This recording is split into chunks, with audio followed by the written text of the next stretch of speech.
생물 자산을 가지고 있는 선진 2022년도 3분기 연결 누적 실적을 스루풋 회계로 분석을 해서 소개를 하도록 하겠습니다. 매출은 25%가 증가했고요. 영업이익은 13%가 감소했습니다. 포괄 WCAI 회전율이 14.7% 상승했는데 일반적으로 회전율이 상승하면은 영업이익도 상승하는 것이 일반적이지만은 이 감소한 원인이 무엇인지 그 분석을 진행하면서 한번 알아보는 궁금증을 저도 해소를 해보고자 합니다. 분석 내용을 말씀드리기 전에 2022년도 한국의 무역 수지 적자는 472억 달러로 적자 비율이 6.9%에 해당하겠습니다. 이것은 그 물량면에서라기보다도 국제 원자재 가격이 판매 가격보다는 더 크게 많이 상승을 했다, 이렇게 얘기를 할 수 있겠고요. 국제 원자재 가격 상승률에 비해서 판매 가격은 그만큼 인상을 못 시켰다 하는 것이 일반적인 국내 기업들의 2022년도 실적으로 많이 나올 것으로 예상이 됩니다. 물론 시장 지배적 사업자인 정유 업종 같은 데서는 예를 들어서 원유 그 가격보다는 그 판매 가격을 더 올린 것으로 2022년도는 그렇게 분석이 됩니다만은, 어쨌든 선진이 그 사료도 만들고 또 그 생물 자산을 그 취급하는 업종인데요. 매출이 1조 5천억 원대로서 전년 대비 25% 증가했습니다. 그리고 매출 원가가 더 증가한 거로 되어 있습니다. 원가 회계상으로. 그래서 매출 총이익이 5%뿐인 증가를 안 했고, 그 다음에 판매 관리비를 좀 줄여서 그 결과 영업이익은 11.2%가 감소한 것으로 이렇게 그 원가 회계는 결산이 됐습니다. 그러면은 스루풋 회계 분석 내용을 보면은 매출에 비례하는 매출 재료비, 이것은 24%, 1% 작게 증가를 했습니다. 요것으로 봐가지고는 매출 재료비의 증가율보다 매출 증가율이 1% 높다면 원재료 가격이 상승을 했다 하더라도 판매 가격을 더 인상했다고 손익계산서를 봐서는 그렇게 추정을 1차 해볼 수 있겠습니다. 그런데 연결을 그 지주회사 외에는 저는 잘 취급하지 않는 이유는 추정 원인들이 합쳐져서 희석되어 버리기 때문에 확실한 어떤 그 변동 원인을 이 확정 짓기가 매우 쉽지가 않다, 그런 입장에서 합니다만은 이 선진에 대해서 그 생물 자산 등 그런 것이 또 좀 궁금해져 가지고 연결을 한번 시도를 해본 겁니다. 연결 분석을. 현장 운영 비용이 가공비라고 표현하기도 하는 건데요. 이게 323.1%나 크게 상승했습니다. 판매 관리비 포함해서 운영 비용이 52.6% 크게 증가한 것이 또한 문제로 보입니다. 스루풋까지는 그 0.7% 이 이익이 증가했으니까 마진율은 조금 상승했다, 이렇게 볼 수 있는 거겠죠. 그런데 운영 비용이 너무 크게 증가해 가지고 영업이익이 13% 감소한 것으로 그렇게 분석이 됩니다. 그리고 원가회계 영업이익보다 14억 4,900만 원이 적은 수치인데, 이것은 포괄 가공비 배부 재고자산이 증가했기 때문입니다. 재고자산 내역을 보면은 상품과 제품 WCAI 묶어서 분석을 하고 있는데요. 94억 원이 증가를 했고, 전체적으로는 424억 원. 원재료가 많이 이 재고가 증가했죠. 가격이 오르니까 재고 확보를 하는 그런 차원으로 해석이 됩니다. 그리고 유동 생물 자산은 스루풋 관점에서는 그 포괄 제공이라고 인식을 하고 있습니다. 이것이 그 168억 원 증가한 것이 이 두 가지 합쳐가지고 WCA하고 합쳐서 증가한 금액 때문에 원가 회계 영업이익보다 스루프 영업이익이 적게 나타나는 원인이 되겠습니다. 상품의 비중이 뭐 작지 않게 느껴집니다.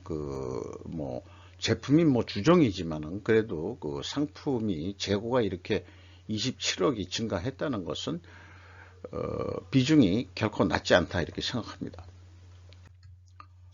비용의 성격적 분류 내용에 와서 회사가 제품의 변동이라고 아예 그 제품만을 그 범위 대상으로 표현했습니다. 마이너스 211억 원이면은 실질적으로는 그 재고가 제품 재고가 211억 원 증가했다 이렇게 되는데, 앞서 그 재고자산 명세에서 봤듯이 이렇게 증가를 안 했죠. 여기서부터 좀 문제가 좀 있다고 볼 수 있겠습니다. 원재료의 사용이 있고 상품 매출원가는 판매량 기준으로 그 상품 매출원가를 뽑은 그렇게 표시를 한 거죠. 그래서 이걸 다 합쳐가지고 매출원가 재료비라고 제가 명명을 하는데 이것이 23.8% 상승했습니다. 그리고 운영비용은 52.6%가 증가했습니다. 가공비는 744억 원으로서 전년 동기 대비 323%나 크게 상승을 했는데, 증가를 했는데 무엇이 크게 증가했는지 또 좀 차례로 좀 찾아보도록 하겠고요. 가공 비율이 3.8% 증가했다 그러면은 총 제조 비용에 비례해서 재료비가 3.8% 하락했으니까 이것을 원재료 가격이 하락을 했다 이렇게 추정을 할 수 있겠습니다. 상대적 하락이라고 볼 수 있겠죠. 그러면은 스르프 손익에서 나온 추론과 여기에서 얘기하는 추론은 추론이 모순되지 않고 일치한다 이렇게 볼 수 있습니다. 그런데 이 회사가 제시하는 원재료 가격 추이와 그 다음에 제품 가격 추이를 보면은 원재료 가격이 34.9% 크게 증가했는데 판매 가격은 17.8% 뿐이, 한 반 정도 뿐이 반영을 못한 거로 이렇게 되어 있습니다. 그래서 좀 모순이 됩니다. 백데이터가 입증하는 백데이터가 그래서 상품 비중이 어느 정도 매출에 영향을 미치기 때문에 이 회사가 제시하는 금감원에서 요구하는 원재료 가격 추이에 저는 상품 매입 가격도 공시되어야 된다. 이렇게 좀 해야 정확한 분석이 나올 수 있지 않을까 생각합니다. 어쨌든 원재료 가격 상승률이 35% 증가했는데 재료 비율이 94.5% 정도 되니까 판매 가격의 가격 상승 압박률은 33% 선이다. 여기에 비해서 제품 가격은 실질적으로 한 18% 뿐이 인상을 못 시켰다 이런 얘기죠. 그러나 소비자들이 생각하는 뭐 닭이라든지 돼지고기라든지 그 다음에 이제 소고기라든지, 여기서 이 회사가 취급하는 소고기는 한우라기보다도 이제 수입 소고기인데요. 소비자들은 매우 가격이 인플레 됐다고 지금 생각하고 있죠. 그러나 회사는 원재료 가격이 상승한 것보다도 그만큼 못 올렸기 때문에 영업이익은 감소된 것으로 이렇게 판단이 됩니다. 재고자산 매출원가 회계 투명성 검증 3단계를 거치 보는데요.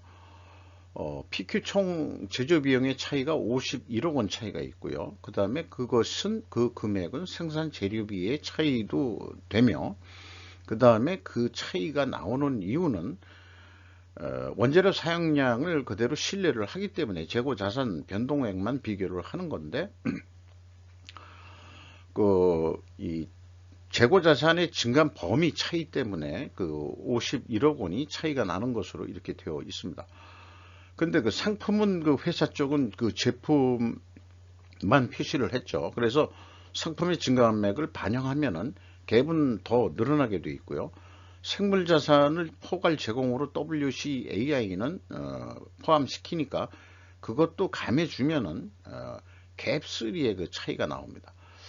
그 작은 금액이 아닌데 이게 뭔가 특별한 원인들이 있을 텐데 이것이 무엇인지를 저를 찾을 수는 없습니다. 그래서 회사가 이 비성분에서 그 재고자산의 변동은 제품 하나만이라고 분명히 얘기를 했기 때문에 그것만 비율을 해보면은 차이는 더 크게 납니다. 회사는 그 재고가 그 제품 재고가 211억 원이 증가했다는데 재고자산 명세서에 나와 있는 건 66억 원이 증가를 안 했거든요. 그러니까 145억 원이 차이가 있습니다. 어떻게 그 더 증가를 했는지 이것도 추적할 방법이 없어요. 그래서 연결 이 분석이 좀 뭐 다들 그 종속회사들 걸 모아가지고 하다 보니까 이렇게 그 못 맞히는 경우가 되게 많은 것 같습니다. 그래서 그 분석을 좀 자꾸 지양을 하게 되는 거죠. 3단계 현금 흐름표 기준 정도는 맞춰줘야 되는데 역시 그 81억 원 차이가 있습니다. 이것도 좀 문제고요. 현금 흐름표도 못 맞춘다 이렇게 볼 수 있겠고, 그 다음에 이 생물 자산 중에서 현금 흐름표에 나와 있는 걸 보면 소비용 생물 자산의 금액이 제일 크기 때문에 그거 하나만 비교를 또 좀 해보면은 소비용 생물 자산이 151억 원이 증가를 했어요. 그런데 재무상태표상으로는 165억 원이 증가했으니까 15억 원이 생뚱맞게 또 추가로 증가한 거로 되어 있습니다. 그래서 폐기 손실이 있거든요. 이 소비용 생물 자산에도 말하자면 유통기한이 지난 거라든지 아니면은 도저히 이것은 이제 신선식품으로서 출고할 수 없는 상태다. 이 출고 검사에 걸려가지고 이것은 못 팔아먹는다. 이런 거겠죠. 폐기 손실이. 그게 뭐 1억 3,900만 원이나 되는데 어쨌든 그걸 빼주더라도 생물 자산도 일치를 하지 않습니다. 그래서 결론은 분식회계 개연성 가정을 세울 수밖에 없다. 이렇게 말씀드릴 수 있겠고요. 운영비용으로 넘어와서 인건비가 624억 원으로서 10.7% 증가했고요. 직원 수는 개별 회사 직원뿐이 안 됩니다. 평균이 이렇게 1억 5,800만 원이 나올 수는 없거든요. 그러나 어느 정도 추세를 알기 위해서는 인건비도 좀 인상이 좀 됐다 이런 게 있고요. 그러면 뭐 때문에 가공비가 그렇게 크게 300%나 증가했냐 그러면은 가공 비율이 그렇게 높은 회사가 아니기 때문에 금액상으로 조그만 큰 증가도 비율상으로는 그렇게 300%가 증가한 거로 이렇게 돼 있죠. 그래서 기타 비용으로 다 몰려 있고 감가상각비는 여기서 제외합니다. 116.6%나 증가했는데 구체적으로 매출이 뭐 25% 정도 증가하는데 이 기타 비용이 뭐가 이렇게 116%나 증가했는지 외부에서는 알 방법은 없습니다. 어쨌든 가공비하고 판매관리비 다 포함한 건데 잠깐 이렇게 많이 늘었다는 건데 구체적으로 무슨 내용이 증가했는지는 알 방법은 없습니다. 경영평가지표로 넘어와서 재고 회전율, 여기서는 이제 생물자산 포함입니다. 9.1회전으로 14.7% 상승했고요. 스루풋율은 0.7% 상승했죠. 이렇게 동일 방향의 상승이면은 투명회계 가정을 합니다. 이제까지 검증 단계로서는 분식회계 개연성 가정을 세우는데 경영평가지표로는 또 모순되게 또 나오거든요. 여기서는 또 역으로. 그래서 입증 결과는 실패로서 원재료 가격은 크게 상승했고 판매 가격은 상대적으로 낮은 인상이었다. 이게 이제 나타난 표에 되어 있는데 아까도 말씀드렸지만은 상품 가격이 외부에서는 수량으로 알 수 있는 방법이 없기 때문에 이 상품 가격이 추가로 공시가 돼야 조금 더 원인 규명에 또 좀 더 접근할 수 있지 않겠냐 이렇게 생각이 듭니다. 또한 문제는 이자 부채 레버리지율이 경영권 방어선이 50%인데 이게 그 1년 만에 그 65.2%로 그 상승을 했습니다. 예, 전년도도 물론 경영권 방어선을 넘어져 있는 상태인데요. 이렇게 되면은 아마 그 채권자들한테 경영권 압력을 좀 간섭을 크게 받고 있을 거라고 생각이 됩니다. 충분 조건이란 논리로서 그 좀 더 설명을 해보면은 재고 회전율 상승과 스루프율 상승 순방향이면은 투명하게 가정을 한다. 왜냐하면은 제품 가격 인상이 됐고 그 다음에 원재료 가격은 상대적으로 하락 데이터를 확인할 수 있기 때문이다. 그러나 이제까지 분석을 해와서 확인했듯이 결과는 모순이 됩니다. 그렇다면은 제가 이 선진을 변호하는 변호사 입장이 되면은 투명성 가정 법정에서 입증을 위해 선진이 그 투명한 기업이다 하는 것을 입증하기 위해서 다른 증거를 제가 필연적으로 존재할 다른 증거를 찾아야 됩니다. 그래서 얘기하는 것이 외부에서는 알 방법이 없지만 수량으로 재고 회전율을 산출해 봐야 된다. 또 하나 있다 그러면은 아까도 계속 말씀드렸지만은 상품의 비중이 작지 않으므로 상품 매입 가격과 판매 가격도 공개되어야 확인할 수 있겠다. 이렇게 좀 볼 수 있겠습니다. 이렇게 해서 3분기까지 실적을 기준으로 해가지고 연말까지 예측을 해보면은 1조 9천억 정도 하게 되는데 우수리 떼고 1조 9천억에 확정이 된다 그러면은 699억 원의 영업이익이 날 수 있다. 이 경우에 재고가 20% 증가한 것으로 봤습니다. 3분기까지 20% 이상으로 그 재고가 증가를 했거든요. 생물자산 포함입니다. 이것은 그래서 계획보다는 적게 이익이 나니까 좀 더 매출 노력을 4% 정도 더 해보자. 그래서 이 계획된 수준으로 하려고 그러면 매출을 더 4% 증가해야 된다는 얘기죠. 그러면 한 858억 원 정도 이익이 나는 것으로 되어 있는데 매출이 그 1조 9천억 원으로 확정된 상태에서 재고에 돈이 많이 너무 쟁겨 있으니까 재고를 어떻게 줄여라 하고 한다 그러면은 글쎄 어떻게 해야 될까요? 뭐 생산을 좀 줄인다 이렇게 봐야 될까요? 20%를 어차피 줄이면은 그 858억 원이 118억 원으로 무려 한 740억 원 정도의 영업이익이 날아가 버립니다. 이것이 이제 전형적인 원가 회계의 문제점이라고 누누이 말씀드리는 거고요. 이런 원가 회계를 현대식 원가 그 회계를 원조는 두평입니다. 그리고 두평 ROI라는 것으로 사업 문제를 평가를 하는데 두평은 일일이 경영 간섭을 안 하더라도 이 두평 ROI로 경영진을 평가를 합니다. 그것을 또 검증하는 시까지 만들어 가지고 경영진들을 평가해서 계속 말하자면은 그 일을 시킬 거냐 말 거냐 이런 거를 결정하는 거죠.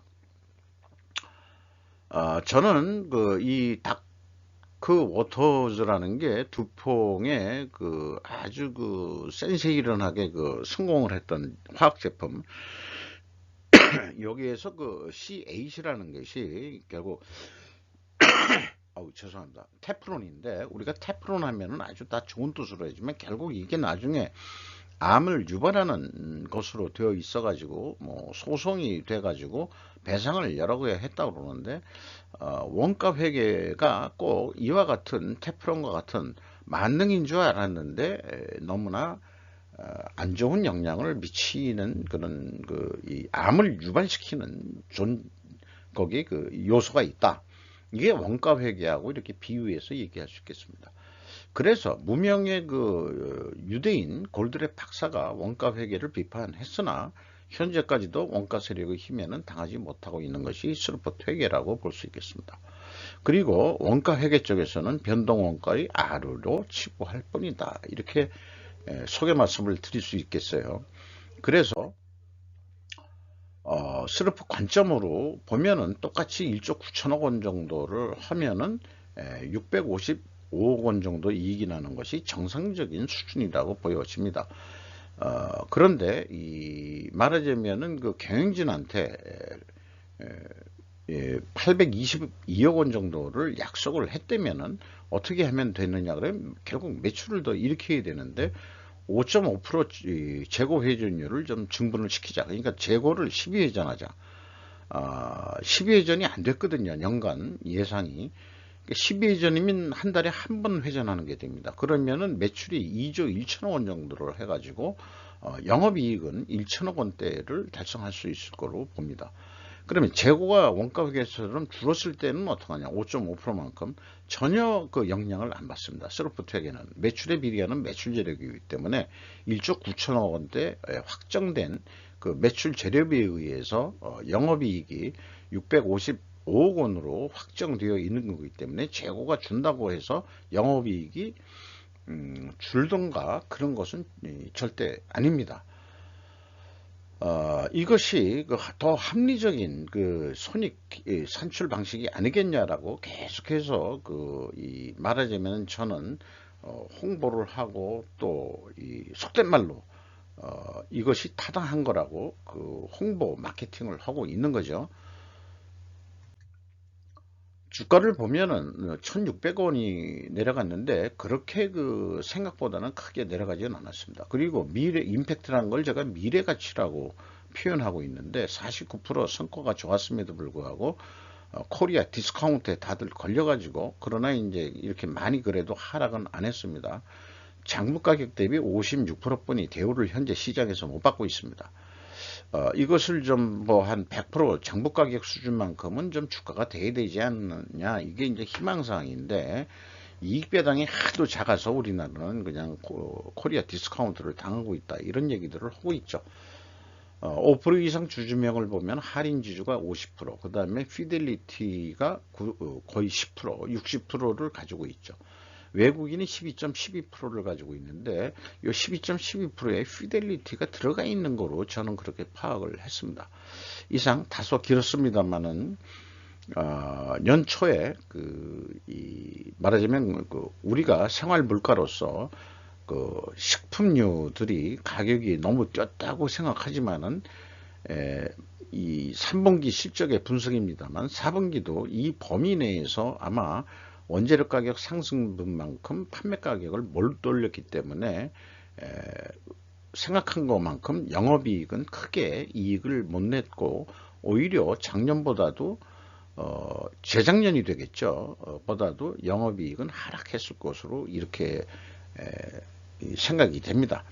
워낙 그 사료에 많이 들어가는 옥수수가 뭐 주종이라고 볼 수 있으면은 그것이 너무 많이 뛰어가지고 자 그러면은 잠깐 2022년 말 실적이 우리나라는 공시가 연간 사업 보고서가 3개월이나 너무 늦게 1분기가 끝나는 시점이 지나서야 나오기 때문에 그때까지 기다려 봐야 되겠습니다. 이상 마치도록 하겠습니다.